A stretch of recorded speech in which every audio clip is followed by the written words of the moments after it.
I should say hola, Hayley. Oh, yes, you've just come back from Spain, haven't you? Yes, hence the golden tan.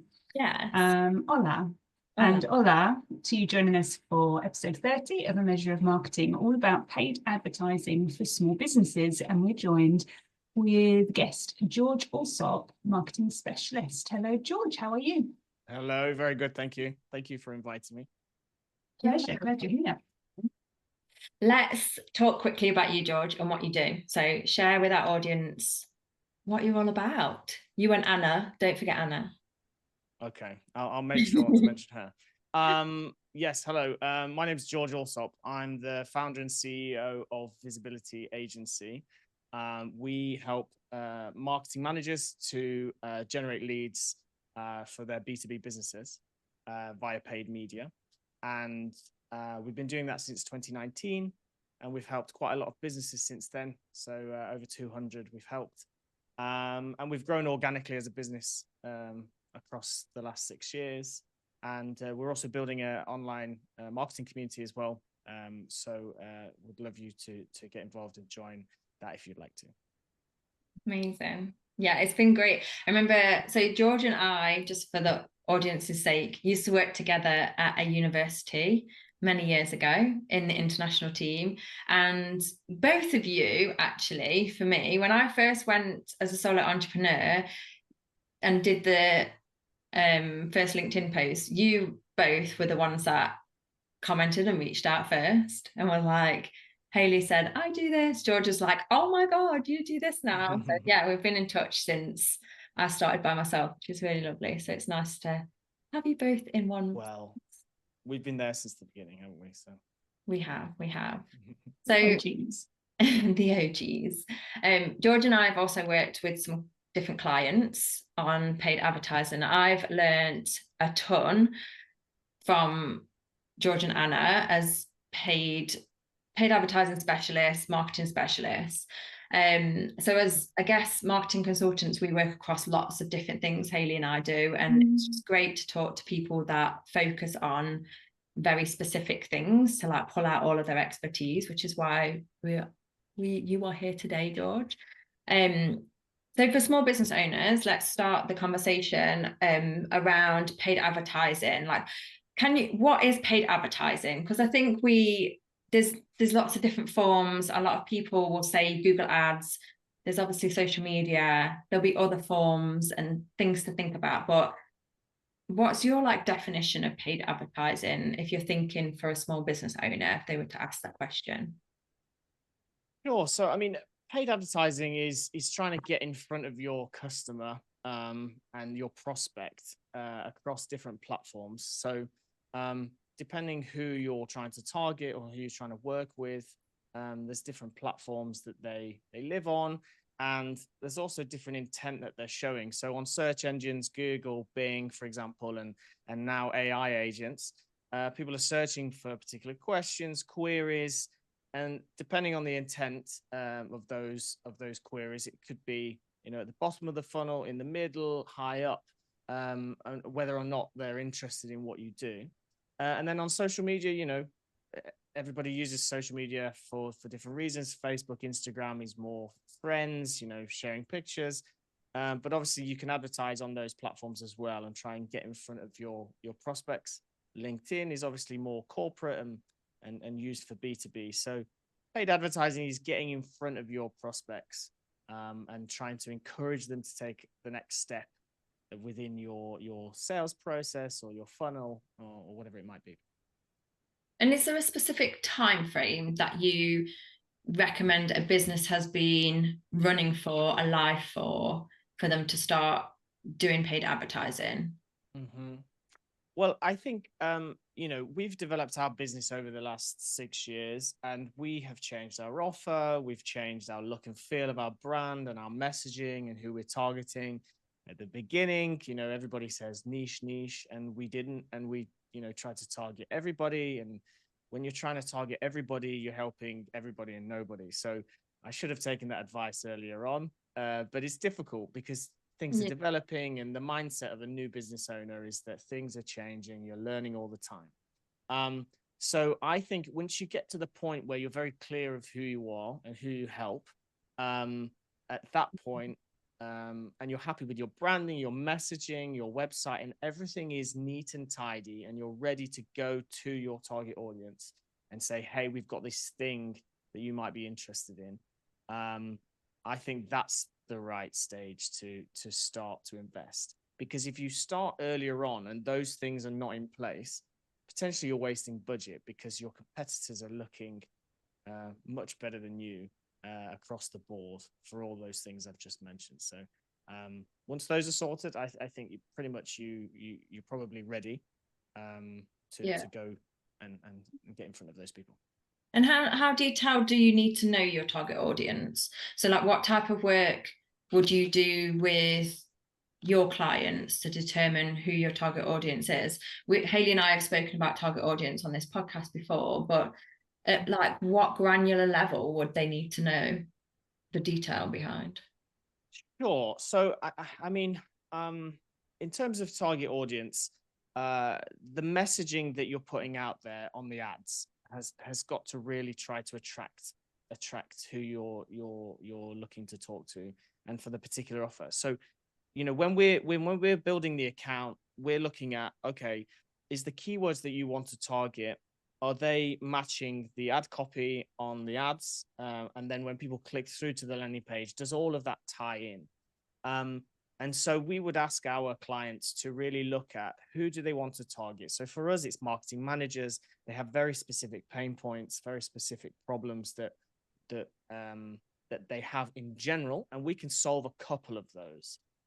We can't solve everything, but if you really map out your ideal target organization in terms of size, location, how many people work there, what do they do, what niche are they in, and then look at the buyer personas of the people who actually work in that organization and see, okay, well, actually, that's the target organization. That's the kind of the type of company with the right size of budget.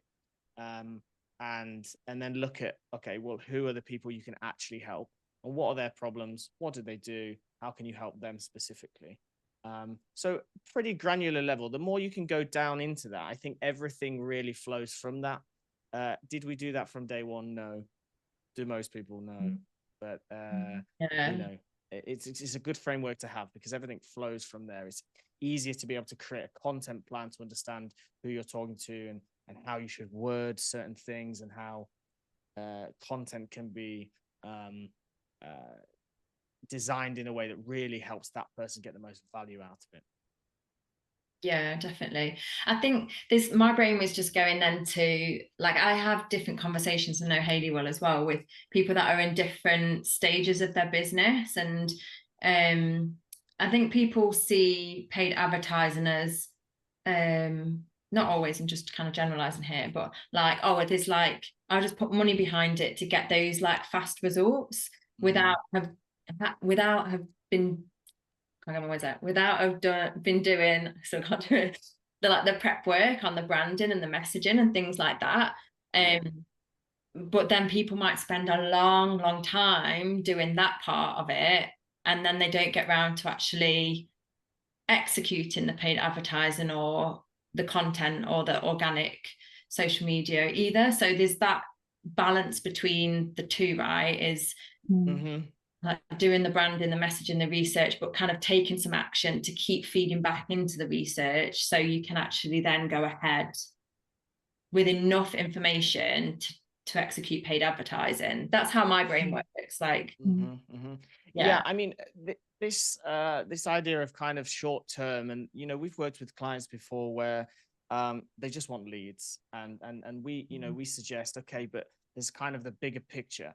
You know, you're putting budget behind paid advertising, and you should try to maximize the amount of value that you can gain from that. So, for example, if you're driving traffic to your website and people bounce off, and you're not then remarketing to them on social media, you've lost that person. They're not in the remarketing list, and you've paid for that click. You've prospected that person, but you've just let them run away, right? So if you you know, created remarketing campaigns, you can then retarget to them, try to to get their email address, try to get them on your email list, and then you can warm them up over the long term. Now, lots of business owners and marketing managers perhaps are thinking too short term, and they're not seeing the bigger picture that if you have your email list and your email automations and all of that set up, all of your forms, you can use advertising to generate brand awareness, but also generate data as well as sales, because those other things are really important that you can then work on over the long term. And the budget and the cost of the click initially is, you know, you can get a lot more out of that. Whereas if it's just purely just sending loads of traffic to the website, people are bouncing off. You're not really taking advantage of the full approach, really. Yeah. Do you work on any paid advertising with clients, Hayley, or? Not predominantly. So the small business owners that I have may have dabbled with it and have found that they haven't got the return they were looking for. And that's possibly most of the time because they haven't known who their target audience is. So they haven't maximized the opportunity as much as they could have done by doing their groundwork. But I have had some who have wanted to use it if they have created a new product or they've launched something in a particular part of the UK. Sounds silly. I had a client who put on social events, and they were launching a social event in, say, Manchester. So they did some targeted advertising to people who they knew who their target audience was, particularly with social accounts in Manchester across Facebook and Instagram, which worked quite well. But the majority of clients that I have find it drains their budget. And they say to me, I haven't got the money to put into paid advertising yet, or I can't do it. And I think that there's a fear there, but there's also when they've tried it and not got much back from it because they probably haven't used a specialist as such, they're kind of, it was a bad use of money. And for small business owners, when I start working with them, I don't recommend they use paid advertising.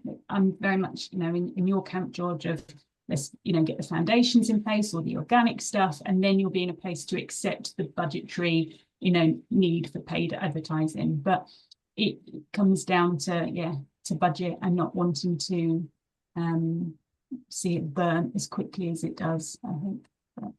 Yeah, absolutely. So there's a couple of things there that I'd like to kind of allude to. So you mentioned about, budget and expense. And I also think, the groundwork as well. So in terms of, all the things we talked about, but SEO and organizing the site technically is really, really important. And that's going to help you to rank well on Google organically. And it's just a great place to start. Organizing messaging, content, structure, technical SEO is really important. And then you're layering on top of that paid. And really, that should be done first. In terms of blowing budget, again, if those things are not set up, you could potentially waste budget because your messaging isn't clear. You're not necessarily presenting the best offer versus your competitors. People have got many tabs open and they're comparing you like for like. So you've got to be really, really sharp and competitive on those things. So yeah, the groundwork is certainly important.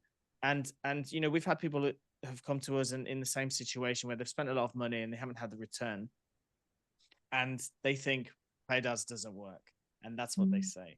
And it's all about, well, how was it set up? And we look back at their account, we look at the types of ad copy, how was the account structured? So one thing is, perhaps you've worked with a bad paid media agency or freelancer, and they've put all the keywords in one group, they've sent it to a generic landing page.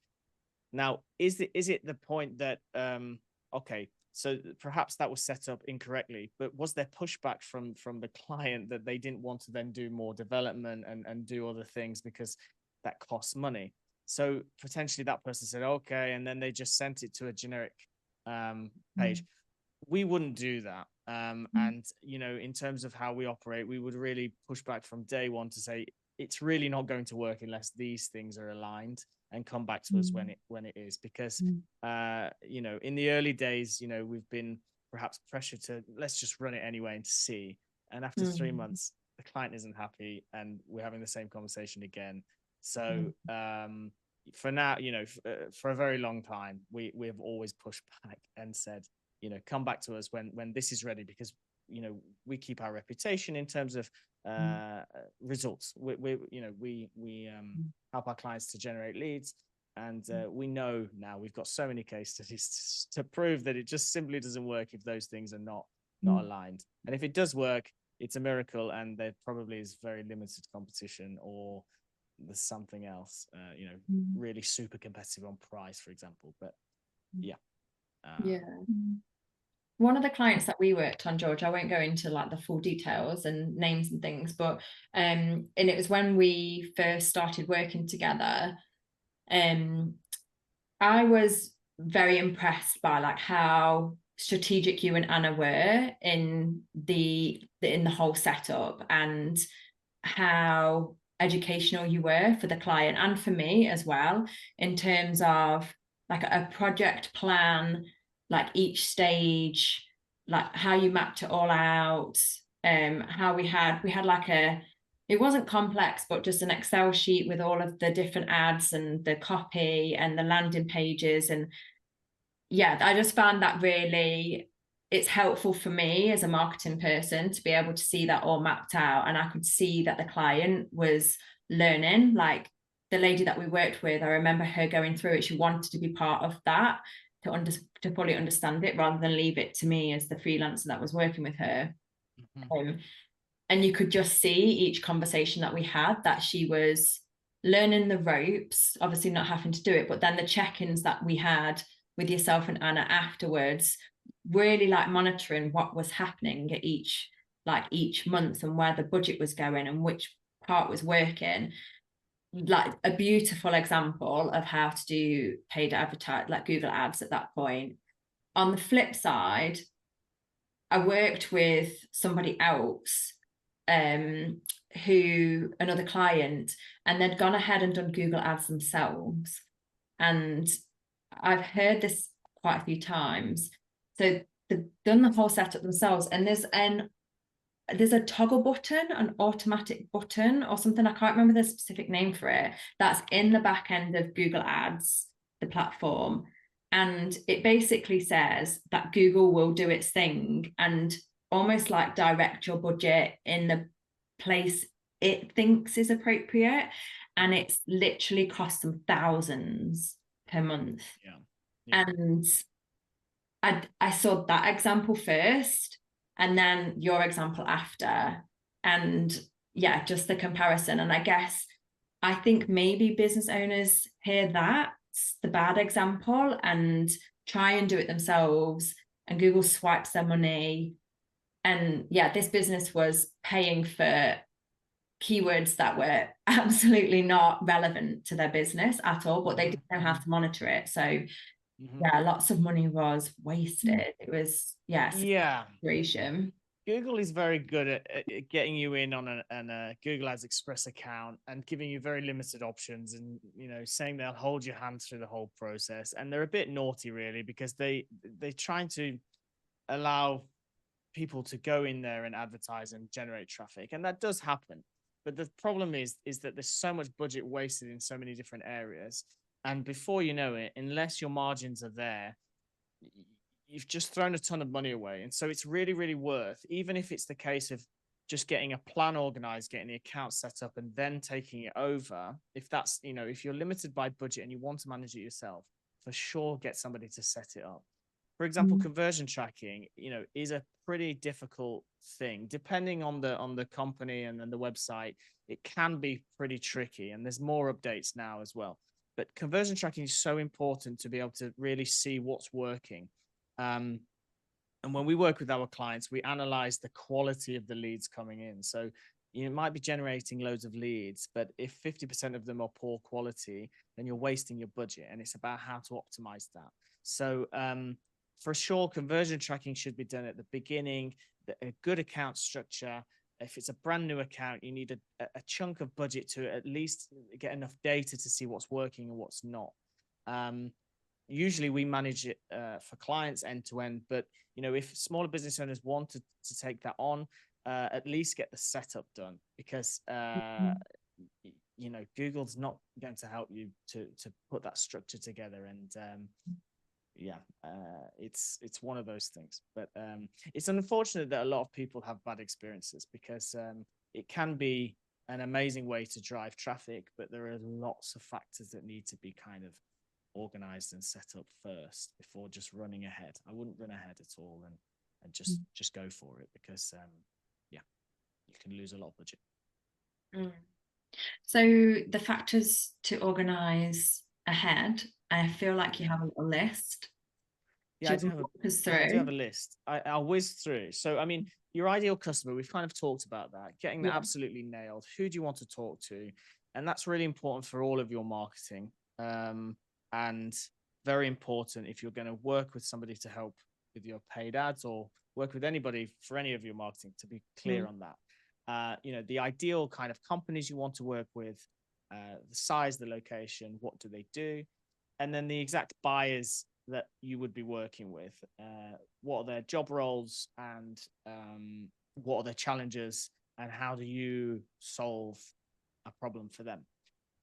So mapping that out, then getting the offer right. I would really look at your competitors and see what are you offering, and is it in line with what your customers understand exists. So we've worked with customers, with clients who they have a range of products, but they've named their products something that no one's searching for. And it's really sad, because when we took over that account, we then created loads of landing pages to send traffic to, and we've completely changed their business. And we've worked with them for 5 years now. And that's, you know, a very simple change of searching for, you know, researching what your prospects are actually searching for, the terms they use, and try to use those in your marketing to show them that you can help them. So yeah, getting the offer right is really important.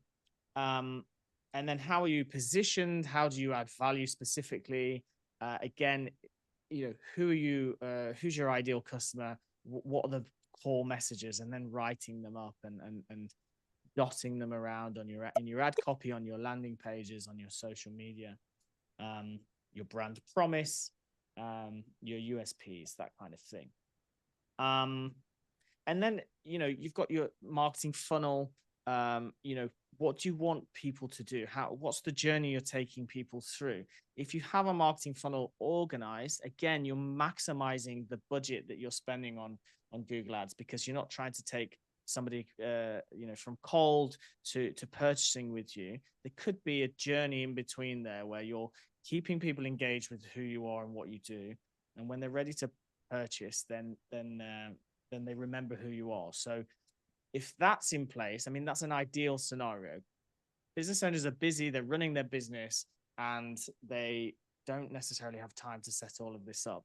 But if you're working with somebody like Hayley or Kelly, and you know, mapping that out and trying to take people on a journey, I think is a good approach, to again, to keep that value.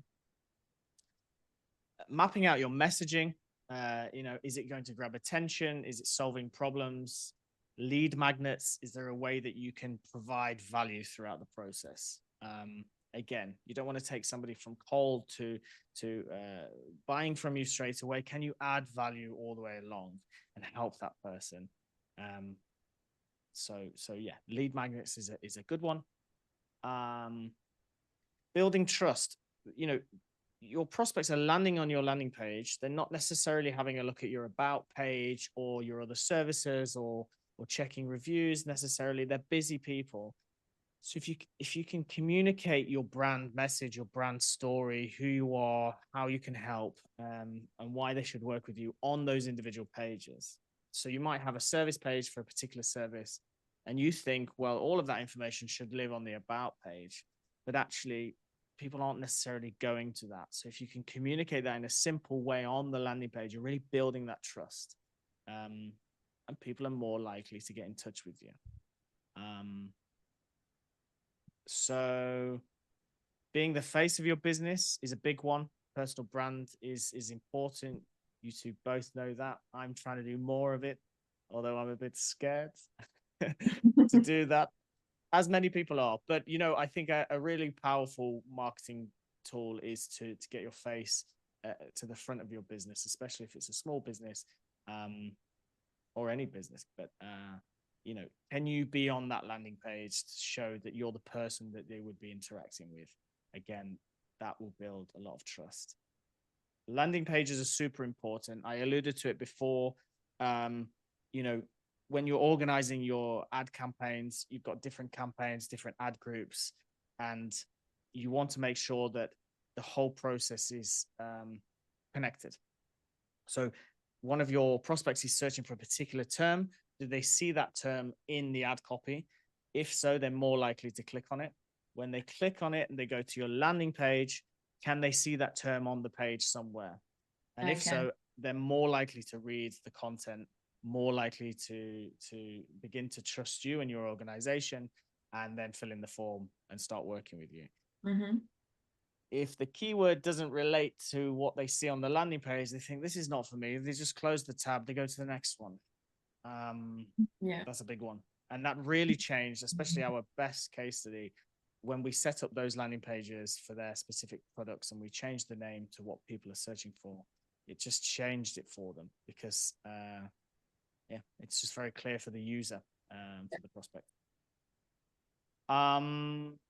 I could talk all day long, and then the next areas are more about structure of the campaigns, which is a bit more detailed. But that groundwork, I would say, is if you can at least tick off most of those things to a certain level, and then start a small ad campaign with a small budget, a very targeted set of keywords that are really high intent, then you're more likely to see success with Google Ads. I think that answered your question. That's really good. Yeah. One of the key things for me was landing pages when we worked together is that some business owners that I've heard talk about Google Ads, they were just directing their traffic from clicks through to like their homepage and things like that. So it was just giving the customer that disjointed journey, or the customer still had work to do by going to find what they needed on their website, rather than creating a specific landing page that's super intentful, keywords, ad copy, and it just being like this slick process. The customer should not have to do anything other than their search, and then they land what they need. They click some buttons, one button, and they've got what they need. It should be easy for them, for sure. They shouldn't have to go routing through your website to find what they're after. They've clearly gone to Google or Bing, and they've searched for a particular term. Let's try to serve them that content that they've asked for, or that they're looking for. Absolutely. We have Hayley. Oh yes, I'm sorry. It's just it's a thing. So I have a question. So I get asked a lot, and I think it's really hard to answer. So I'm going to ask you, George. What budget? What does budget look like? And obviously, this is going to be different for everyone and for every different platform that has paid ads. But what to you is a sufficient amount of budget to start with? If you've done all your groundwork and you've mapped everything out, what do you need to play with?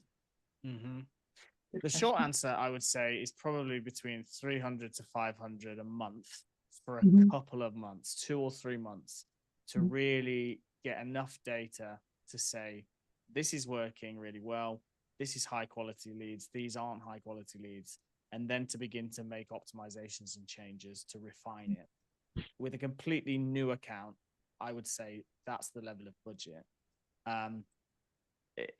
In general, you should certainly have a look at what are your margins, what are you willing to pay, and how likely is it that you can convert somebody. So there's a whole mechanism that you can and calculation that you can go through to look at, okay, out of all the services that I offer or products that I sell, what are the highest margin and what can I afford to do as well. But to gather data, we say 300 to 500. That's good. That's a good benchmark. Okay, thank you. That's way less than what I had in my head, to be honest. Or I think what business owners have in their head. that they need to spend. We would always say to start small and to if you've never tested it before, you know, we're obviously going to lean on previous examples, but it's to really say, okay, where are your highest performing areas? What do you want to scale in? Where are your biggest margins? Okay, well, let's just focus on those terms. And even from those terms, we may split that into a tiny group of really high intent. And then see how that performs and track everything and then build on top of that. It doesn't have to be this, we're running ads for everything. You can blow your budget so fast for that.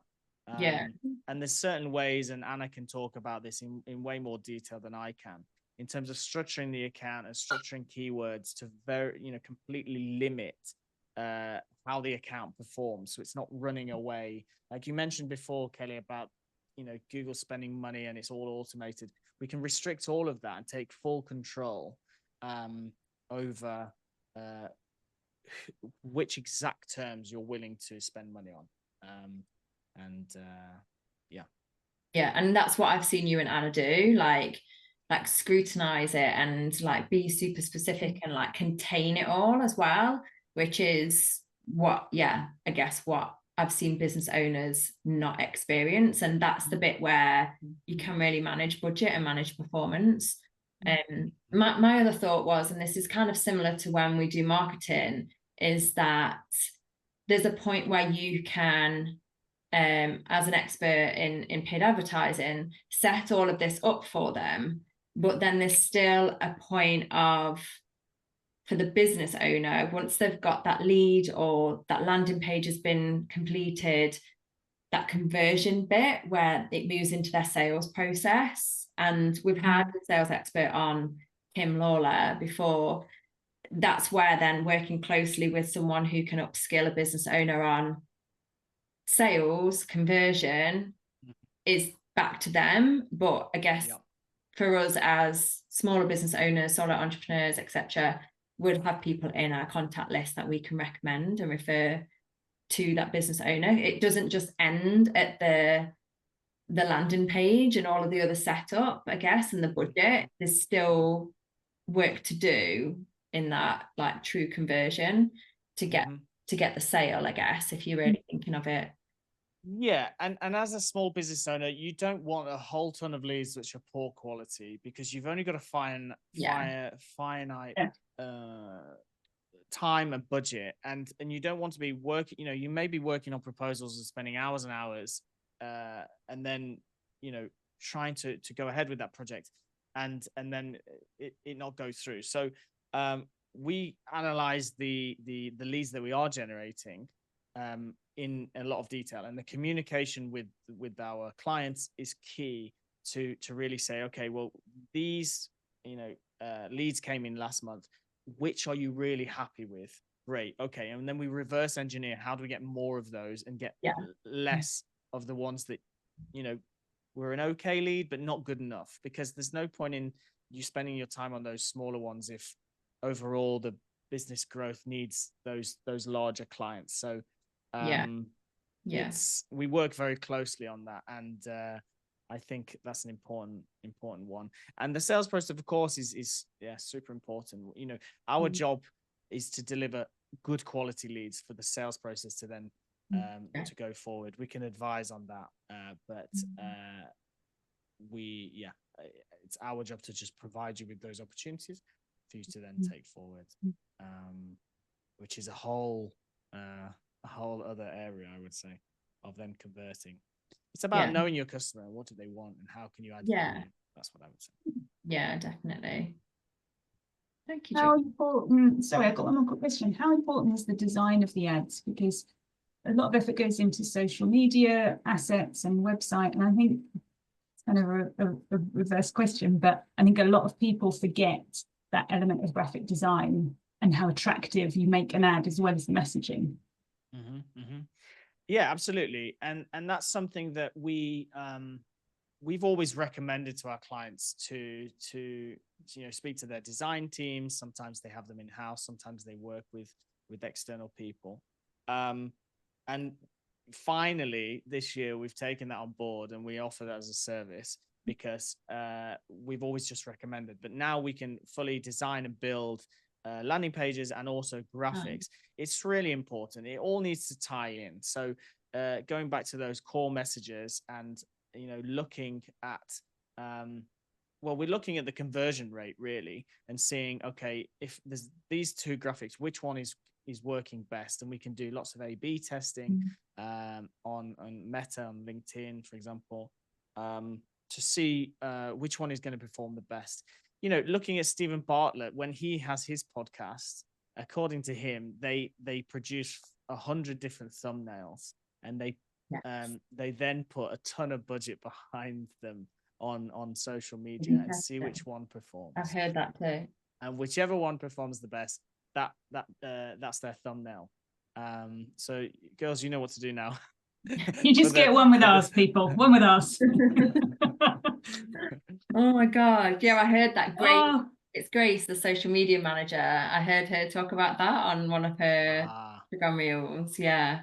Of how they do it behind the scenes. Yeah.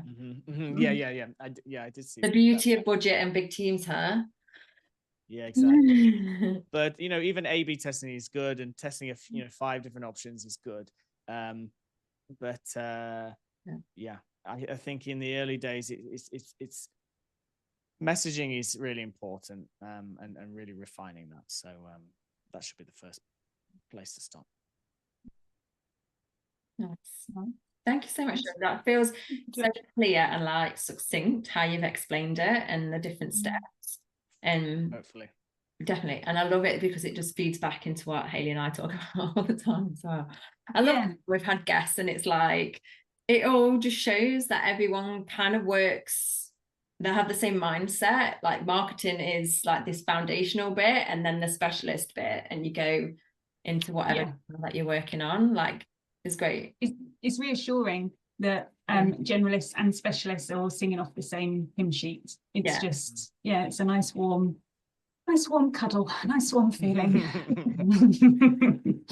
Yeah, it's something that I haven't really talked about, but it's something that has been growing, that I needed to really push these messages a bit more, because it's the things that hold us back and have done for a long time. So I'm finally pushing back, and I'm producing content and blogs and stuff about this topics, which it reinforces what you guys do, because it is so important, foundational stuff. Because all the additional stuff, as you just said, Hayley, the specialist paid ads, for example, or other areas, doesn't work without the core marketing. So super important. And you can keep facing it, can't you? As like in our roles, you can keep facing the blockers. But until, I guess, us as marketing experts, we say, okay, we can't take this forward. Like you said earlier on, George, is we can't do anything until these steps are in place. Like that's really brave as a business owner to say, we're ready to help you at this point.